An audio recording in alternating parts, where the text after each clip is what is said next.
Em 2025, a Ucrânia focou em destruir ao máximo a infraestrutura petrolífera russa, com ataques de longo alcance. Isso tem motivo. Quanto mais infraestrutura destruída, menos petróleo a Rússia pode fornecer, seus soldados, povo e caixa de guerra. O petróleo é o que ainda mantém a Rússia viva. Em uma noite, a Ucrânia destruiu mais infraestrutura de petróleo da qual Vladimir Putin e o Kremlin dependem para sustentar a invasão fracassada da Ucrânia. Há incêndios por toda a Rússia porque os drones ucranianos atingiram o petróleo mais uma vez durante a noite. Entre 13 e 14 de dezembro, a Ucrânia realizou ataques com drones na Rússia, causando explosões e incêndios em importantes instalações de petróleo e energia. Sirenes de ataque aéreo tocaram. Autoridades locais. Em pânico, mais uma vez, a Ucrânia provou ao povo russo que seu presidente trouxe uma guerra para dentro do país e que ele não consegue evitar que a Ucrânia ataque alvos que ajudam o exército russo e são essenciais ao cotidiano dos russos. A Ucrânia atingiu instalações em toda a Rússia em um ataque noturno. Em Uriapinsk, região de Volgogrado, um depósito de petróleo incendiou.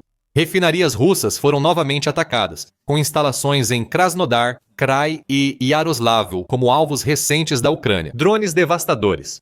Na região de Smolensk, a Ucrânia mostrou a Putin que também pode atacar o setor energético, atingindo com drones uma usina termoelétrica que abastece a população local. Se contribui para o esforço de guerra russo, torna-se alvo legítimo para a Ucrânia, que atacou muitos alvos em 13 e 14 de dezembro.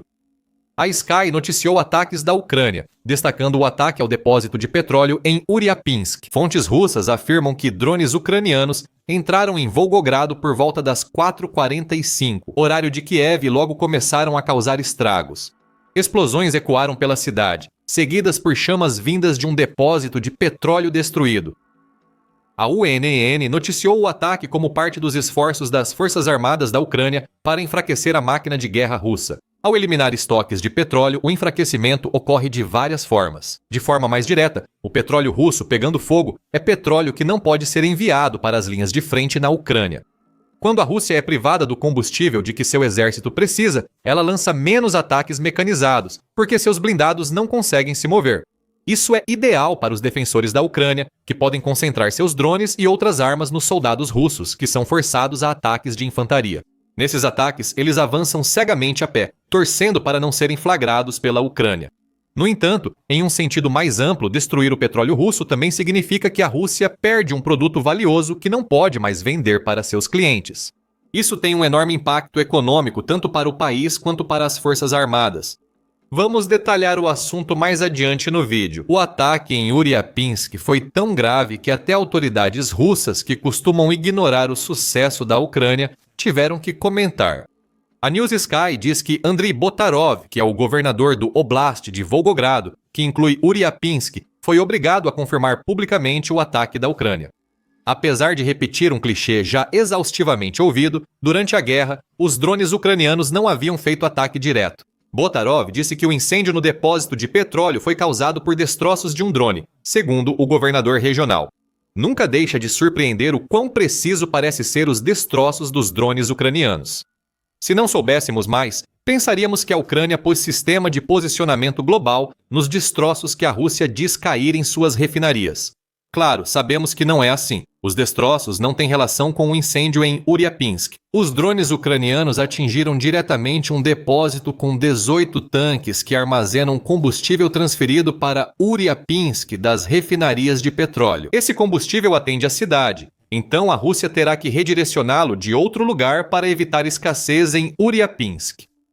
Falando em combustível, a Ucrânia não se limitou apenas aos depósitos de petróleo. Na noite de 13 para 14 de dezembro, 2 refinarias russas foram atingidas por drones em ataque noturno ucraniano.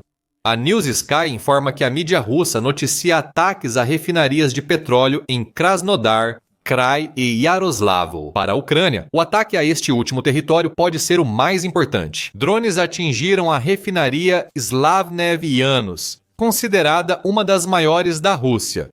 Moradores relataram explosões nas 2 refinarias. Apesar das autoridades mencionarem apenas incêndios e drones abatidos, esses drones destruíram ainda mais infraestrutura em refinarias de petróleo importantes na Rússia.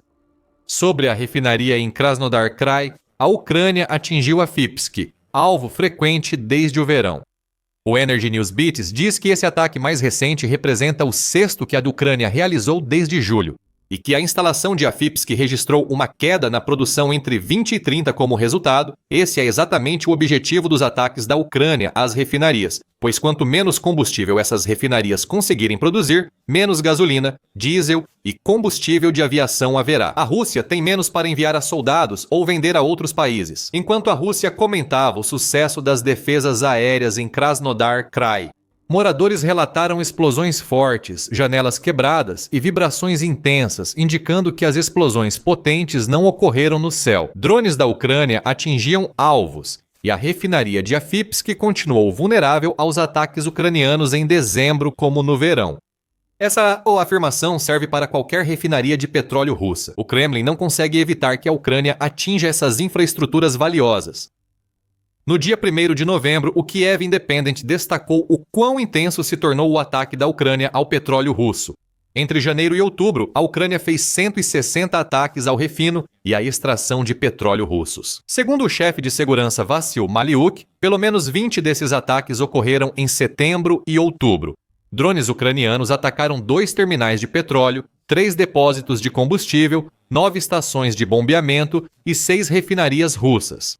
Esses são alvos militares legítimos. Petróleo representa cerca de 90% do orçamento de defesa da Rússia. Esses são os petrorublos que financiam a guerra contra nós, afirmou Maliuk, comentando novamente as graves consequências econômicas da decisão da Ucrânia de atacar o setor petrolífero russo. A Ucrânia não diminuiu o ritmo de ataques em novembro, na verdade foi o contrário, já que as refinarias da Rússia se tornaram um alvo ainda maior para os drones ucranianos durante aquele mês. As defesas aéreas dessas refinarias, se existiam, falharam totalmente, pois a Ucrânia realizou ao menos 14 ataques contra refinarias russas. O Moscow Times relata que a frequência de quase um ataque à refinaria a cada 2 dias foi um novo recorde mensal para a Ucrânia, ao intensificar novamente seus esforços para destruir a principal fonte de petróleo da Rússia, a refinaria de Afipsk, que a Ucrânia atingiu durante os ataques de 13 e 14 de dezembro, também foi atingida em novembro. O Moscow Times informa que a instalação tem capacidade anual de 91 milhões de toneladas, sendo uma das maiores refinarias da Rússia. Os ataques constantes a refinarias estão surtindo efeito. O veículo informa que o refino diário da Rússia caiu para cerca de 5 milhões de barris devido à campanha intensificada, abaixo dos 53 a 55 milhões normalmente processados no fim do outono. O Moscow Times diz que ainda levará algumas semanas para saber se, em dezembro, a Ucrânia registrou recorde de ataques a refinarias. Mas com 2 ataques bem-sucedidos em uma única noite, parece que a Ucrânia não tem intenção de desacelerar tão cedo. Mais alvos energéticos russos estavam na mira da Ucrânia em dezembro, já que Smolensk também teve que lidar com os drones ucranianos, se é que podemos chamar de lidar. Uma usina termoelétrica em Smolensk foi fortemente atingida em 11 de dezembro. A News Sky destacou que a Ucrânia adota uma postura de olho por olho com a Rússia na infraestrutura energética, enquanto o Ministério da Defesa russo afirmou novamente ter abatido drones ucranianos. Porém, esses drones também causaram incêndios e os destroços devem estar causando novos danos. A Rússia condenou ataques como o de Smolensk, chamando-os de terroristas, em uma crítica considerada hipócrita à Ucrânia. Em um momento em que a Rússia está realizando ataques exatamente como esses no território da Ucrânia, a News Sky afirma que os ataques ucranianos à infraestrutura energética russa, que podem deixar russos sem luz e aquecimento, continuam ocorrendo. Porque a Rússia faz exatamente esse tipo de ataque à Ucrânia. O Kremlin utiliza eletricidade e aquecimento como armas há muito tempo, e agora regiões russas sentem essa vulnerabilidade, segundo a News Sky, que destaca que a Ucrânia raramente confirma ou nega envolvimento em ataques à Rússia. Setor de energia. Dias 13 e 14 de dezembro seguem iguais. A Ucrânia não assumiu o ataque em Smolensk, apesar de ser evidente o responsável. A UNN informa que a usina termoelétrica de Smolensk possui mais aplicações militares do que civis, apesar da Rússia condenar o que chamou de ataque terrorista. Segundo o veículo, a usina de Smolensk é alvo militar legítimo por viabilizar fábricas químicas que atendem à defesa da Rússia. Sem essa usina, as instalações russas não produzirão tantos nitratos, amônia e fertilizantes nitrogenados, essenciais para explosivos de mísseis e bombas da Rússia. Mesmo assim, a Ucrânia se sentiria justificada em atacar uma usina termoelétrica que serve ao povo russo. Já dissemos que a estratégia de inverno da Rússia em 2025 e anos anteriores foca em deixar o máximo de ucranianos sem energia elétrica. Também é uma estratégia que funciona. No dia 13 de dezembro, a BBC informou que cerca de 1 milhão de lares ucranianos ficaram sem eletricidade após uma série de ataques noturnos. Após meses de ataques que causaram apagões e falta de aquecimento em usinas termoelétricas, a Rússia tenta congelar cidadãos ucranianos. Isso viola a Declaração Universal dos Direitos Humanos, cujo artigo 25 garante o direito a um padrão de vida adequado. A Universidade do Alabama em Birmingham afirma que a Rússia tenta negar esse direito aos ucranianos. A Ucrânia agora age da mesma forma com os russos. Assim, ataques como os de Smolensk ficam em uma zona moral cinzenta. Muitos dirão que a Ucrânia está apenas fazendo a Rússia sentir o mesmo remédio amargo que Putin fez os ucranianos tomarem todo o inverno desde o início da invasão. A Ucrânia pode justificar o ataque à usina termoelétrica de Smolensk, destacando seu papel no complexo militar industrial russo. Mesmo assim, a Ucrânia também viola as mesmas regras que a Rússia com esses ataques, e por isso raramente assume a responsabilidade. Os ataques ao petróleo e energia russos destacam-se nas manchetes por fazerem parte da estratégia ucraniana de cortar o suprimento vital de petróleo da Rússia. Eles estavam longe de ser os únicos ataques que a Ucrânia realizou em alguns dias difíceis para a Rússia. O Estado-Maior da Ucrânia destacou em 14 de dezembro no Facebook que o país aproveitou para atacar diversas instalações em áreas ucranianas ocupadas pela Rússia. Na Zaporíжья, a Ucrânia destruiu prédio usado por militares russos não tripulados. Também destruiu um complexo de mísseis essencial para o sistema de defesa aérea TOR-M2 funcionar. Na região ocupada de Donetsk, a 76ª Divisão de Assalto Aéreo da Rússia perdeu 2 pontos de controle, uma estação de radiolocalização e 2 de guerra eletrônica.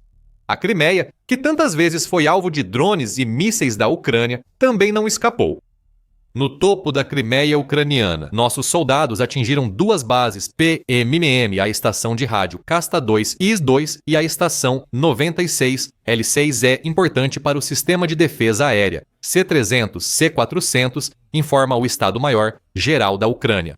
E isso não é tudo. O Kiev Independent diz que a Rússia afirmou ter derrubado 41 drones ucranianos na Crimeia na mesma noite. Sobre os ataques ao depósito e à refinaria, isso pode ser verdade, mas drones aparentemente atingiram outro depósito de petróleo na região de Simferopol, Crimeia. Velik Novgorod também foi atingida, pois a Ucrânia atacou com drones a fábrica química Akron, causando fumaça, segundo o mesmo veículo. A Rússia deve ter se perguntado o que a atingiu. Em vez de enfraquecida pela campanha de inverno da Rússia, a Ucrânia reage com ataques de drones em grande escala, enfraquecendo ainda mais o exército russo. Talvez você não soubesse disso se ouvisse a Rússia. Já revelamos que a Rússia exibiu os velhos destroços de drones. Desculpa para vários dos ataques bem-sucedidos da Ucrânia. A Rússia finge que tudo está bem na Crimeia e que todos os drones ucranianos foram abatidos. Segundo a Sky News, em 14 de dezembro, a Rússia afirmou ter destruído 141 drones ucranianos. Drones sobre Volgogrado, Smolensk, Yaroslavl e Krai de Krasnodar. No entanto, essa reportagem é contradita pelos incêndios e explosões causados pelos drones ucranianos, assim como por uma outra versão dos acontecimentos da noite apresentada por alguns setores da mídia russa. A mídia russa pró-governo tenta retratar o ocorrido como um grande ataque terrorista de Kiev, sem abordar a questão do porquê. Após 2 anos de guerra, refinarias e depósitos de petróleo seguem vulneráveis a drones distantes da fronteira ucraniana, segundo a New Sky. A Rússia está tentando jogar dos dois lados. A Ucrânia definitivamente não atingiu a Rússia, exceto quando atingiu, e esses ataques foram feitos por um regime terrorista, não por uma força militar inteligente que sabe exatamente como atingir a Rússia. Onde dói. A narrativa do Kremlin segue desmoronando e deve ruir de vez conforme a Ucrânia faz mais ataques de longo alcance. Ataques, assim, estão entre os mais impactantes que a Ucrânia pode fazer por vários motivos. O principal motivo já foi destacado no vídeo.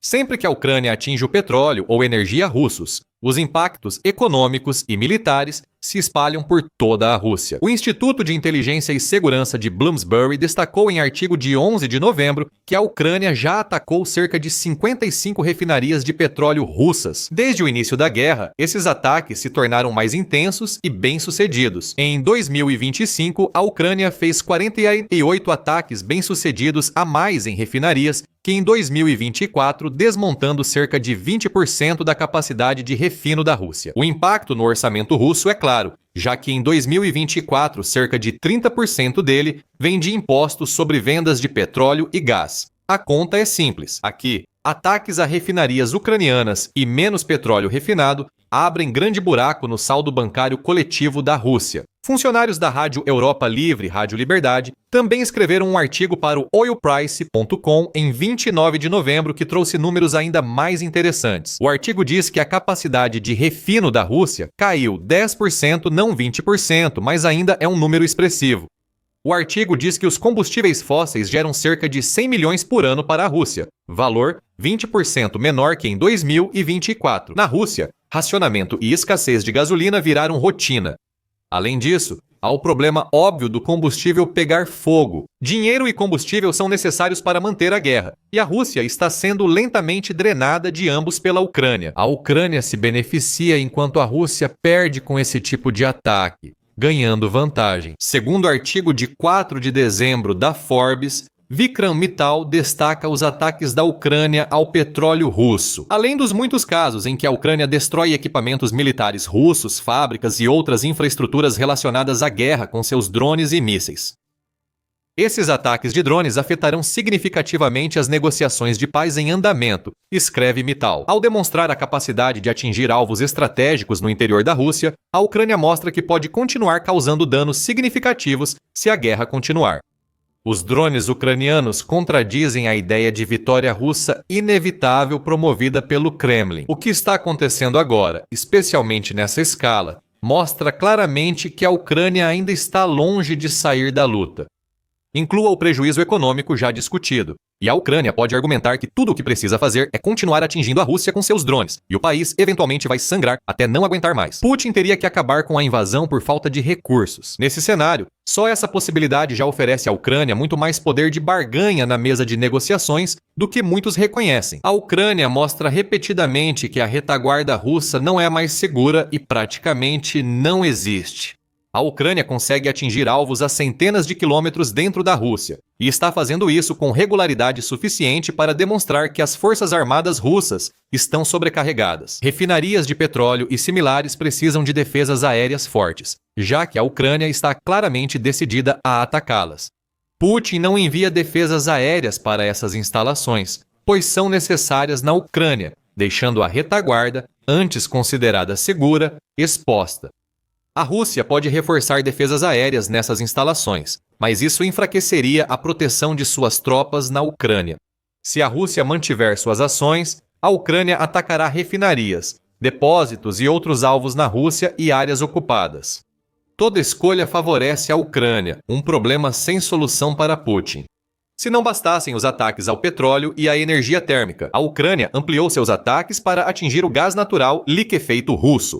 Em dezembro, a Ucrânia atacou um terminal de gás crucial usado pela Rússia para exportar combustíveis fósseis. Saiba mais sobre esse ataque e o que ele significa para a principal fonte econômica da Rússia em nosso vídeo. E se você gostou deste vídeo, lembre-se de se inscrever no O Show Militar para mais cobertura dos vários ataques de drones da Ucrânia dentro da Rússia. E obrigado por assistir.